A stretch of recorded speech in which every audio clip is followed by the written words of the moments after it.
திராவிட இயக்கங்களை தோல்வியுறச் செய்து தமிழக வெற்றி கழகம் இந்த முறை பதவியேற்கிறாங்க. கிட்டத்தட்ட 60 ஆண்டு கால ஆட்சிக்கு ஒரு முடிவுரை உருவாகியிருக்கிறது. அதாவது நீங்கள் சொன்ன மாதிரி ஏறக்குறைய ஒரு 59 ஆண்டுகளுக்கு பிறகு 2 திராவிட கட்சிகளுக்கும் விடை கொடுத்து ஒரு புதிய தலைமுறை, புதிய இளைஞர் முதல்வராக பதவியேற்க உள்ளார். அவருக்கு எப்படின்னா, இந்த தேர்தலில் அவருக்கு ஒரு சீட்டு கூட கிடைக்காது.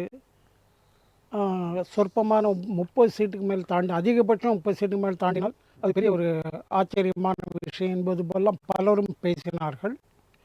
கிட்டத்தட்ட அதாவது எப்படின்னா, ஆட்சி மாற்றம் இருக்கும், ஆனால் அது நிச்சயமாக அதிமுகவுக்கு சாதகமாக இருக்கும்னு தான் பலரும் சொன்னாங்க.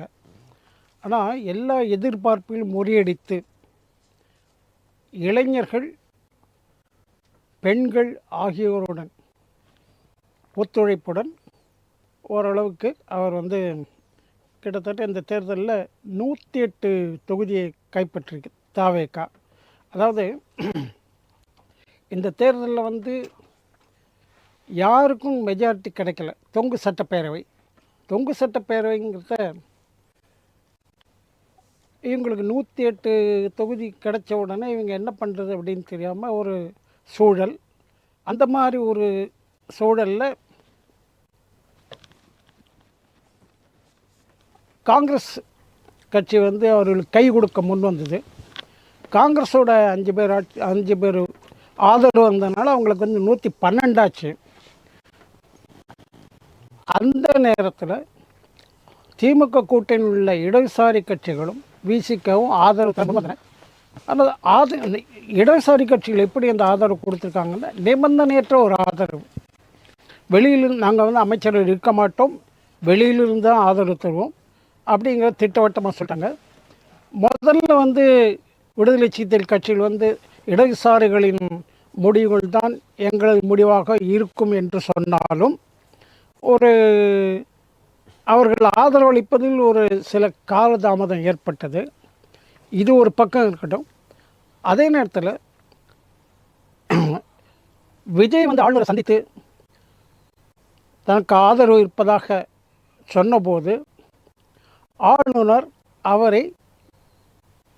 அவரது கோரிக்கையை ஏற்க மறுத்துவிட்டார்.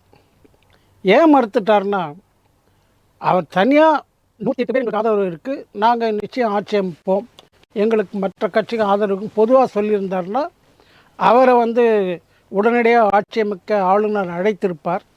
ஆனால் அவர் என்ன பண்ணிட்டார்னா, 108 பேருடன் காங்கிரஸின் ஆதரவு எங்களுக்கு இருக்கிறது என்று, எங்களிடம் இப்போ 112 இருக்குது அப்படின்னு சொல்லி போய் சொன்ன உடனே ஆளுநர் என்ன பண்ணிட்டார், உங்களது மெஜாரிட்டிக்கு 118 உறுப்பினர்கள் தேவை, நீங்கள் காண்பிப்பது 112 தான், எனவே 118 உறுப்பினர் ஆதரவுடன் வாருங்கள்னு சொல்லி அனுப்பிச்சிட்டார்.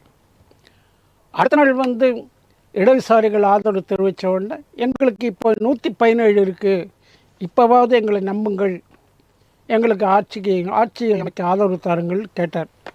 அப்பவும் ஆளுநர் திட்டவட்டமாக முடியாது, 110 பேரோட ஆதரவு கடிதத்தை நான் பார்க்க வேண்டும் அப்படின்னு சொல்லிட்டார். அவர் அரசியலமைப்பு சட்டப்படி தான் அவர் செயல்பட்டிருக்கார், அதை மீறி செயல்பட்டார்னு சொல்ல முடியாது. ஆளுநருக்கு 2 வாய்ப்பு இருக்குது. ஒன்று, அதிக இடங்களை வென்ற தனிப்பெரும் கட்சியை ஆட்சிக்கு அழைத்து மெஜாரிட்டியை நிரூபிக்க சொல்லலாம். இரண்டாவது சாய்ஸ் இப்போ ஒரு கட்சி 108 இருக்குது, இன்னொரு கட்சி 60 இருக்குது, இன்னொரு கட்சி 40 இருக்குன்னா. நிகழ்ச்சிக்கு அதிமுகவுடைய சட்டமன்ற உறுப்பினர் லீமா ரோஸ் மார்டின் அவர்கள் வருகை தந்திருக்கிறாங்க. நிகழ்ச்சியினுடைய அந்த நிகழ்வில் பல்வேறு கட்சிகளுடைய தலைவர்கள் எல்லோரும் வருகிறாங்க. இந்த நிகழ்ச்சியை பொறுத்த வரைக்கும் பாரதிய ஜனதா கட்சியினுடைய தமிழ்நாடு தலைவர் திரு நயினார் நாகேந்திரன், பாஜகவுடைய தமிழ்நாடு முன்னாள் தலைவர் திருமதி தமிழிசை சவுந்தரராஜன், அதிமுக சார்பில் யார் வருவார் என்று எதிர்பார்க்க